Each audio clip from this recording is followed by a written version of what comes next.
Hello and welcome everyone to Eleanor's Journey, my weight loss vlog. So today I thought I will be starting back at the basis and look at myself and get the truth why I'm still not losing weight.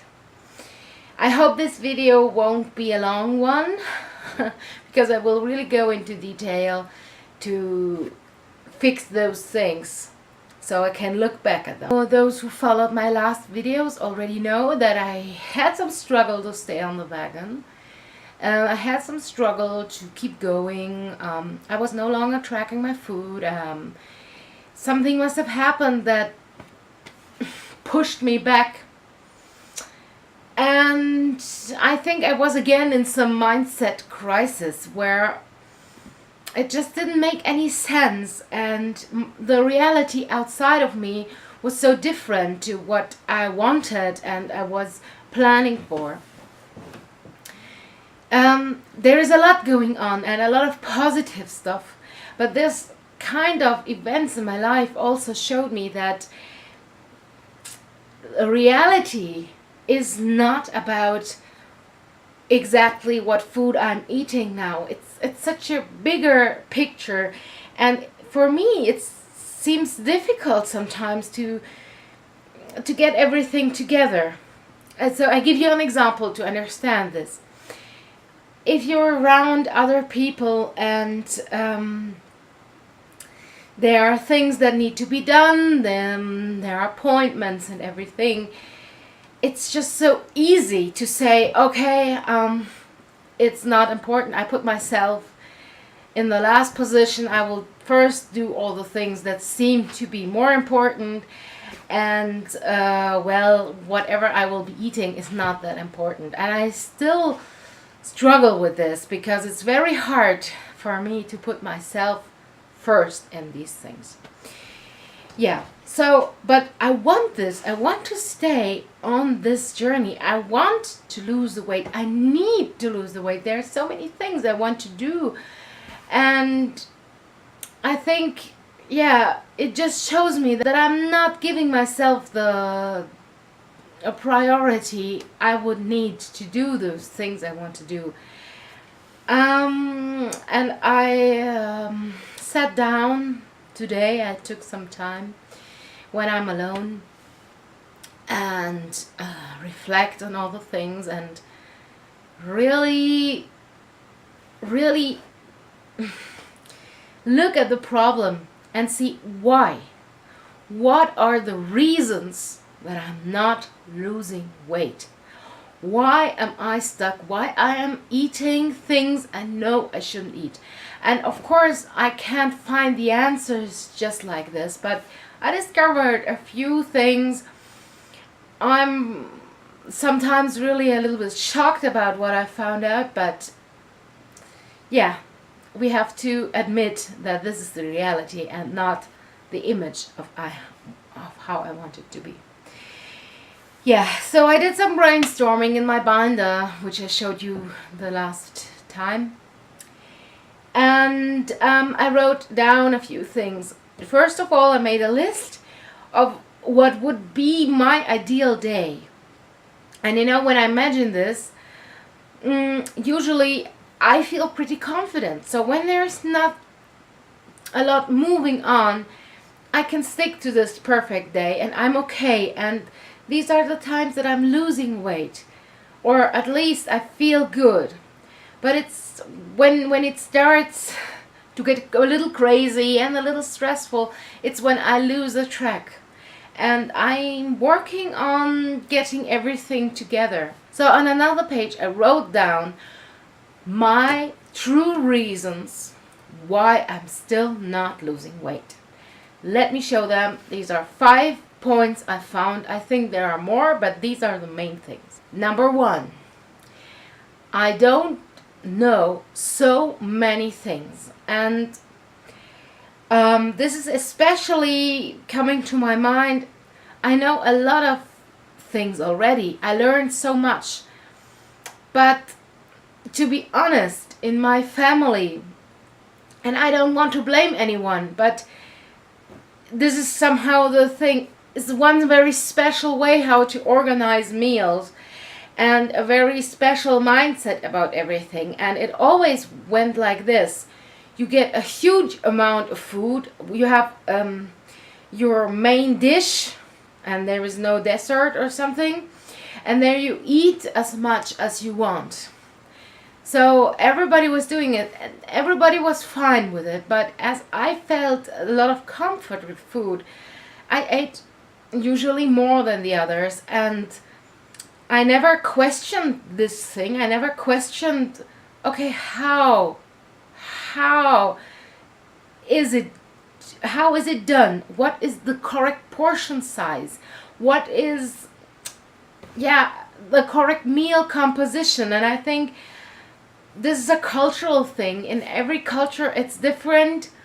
But I see, for example, in France, there's a whole new perspective to this.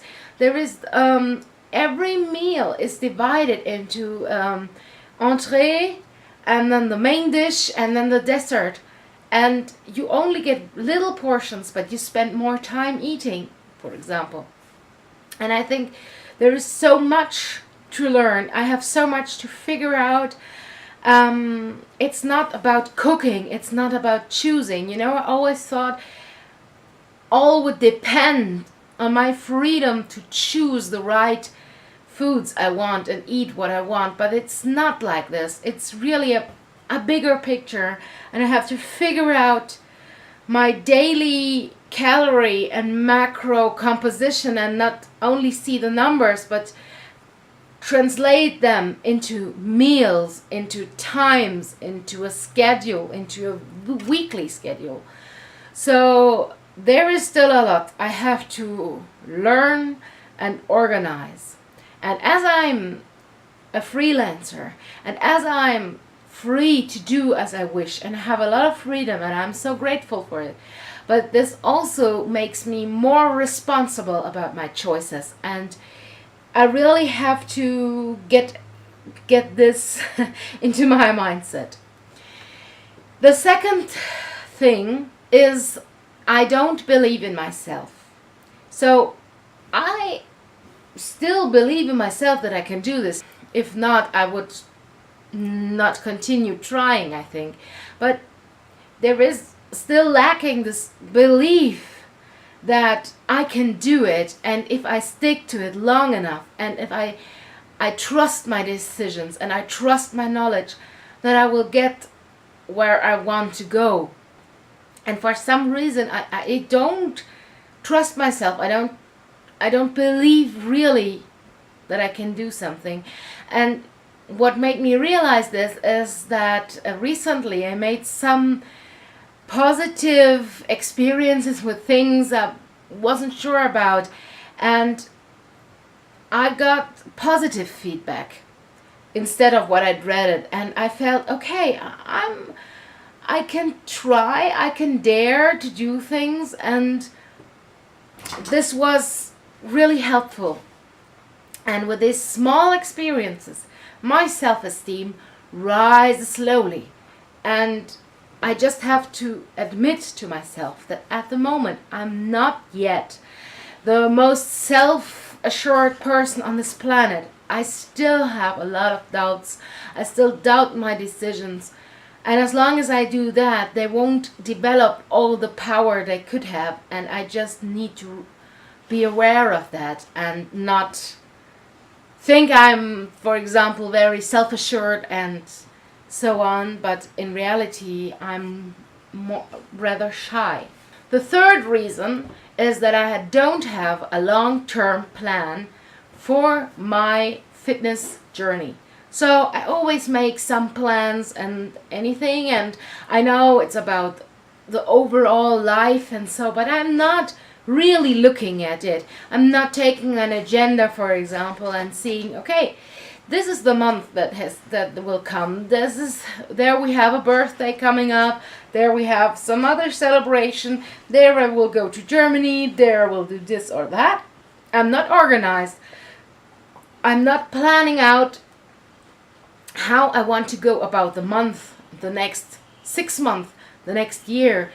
And of course, the same is for nutrition. So yeah, I don't have a plan. Don't have a plan where I want to be, what I want to eat, what is the picture of myself, my ideal perfect picture. And I'm working on this, and discovering this issue has already helped me a lot, because I now start to build a plan and I will get all the help necessary, and whenever there's a question unanswered, I will try to get an answer as soon as possible. The fourth reason is that social situations stress me.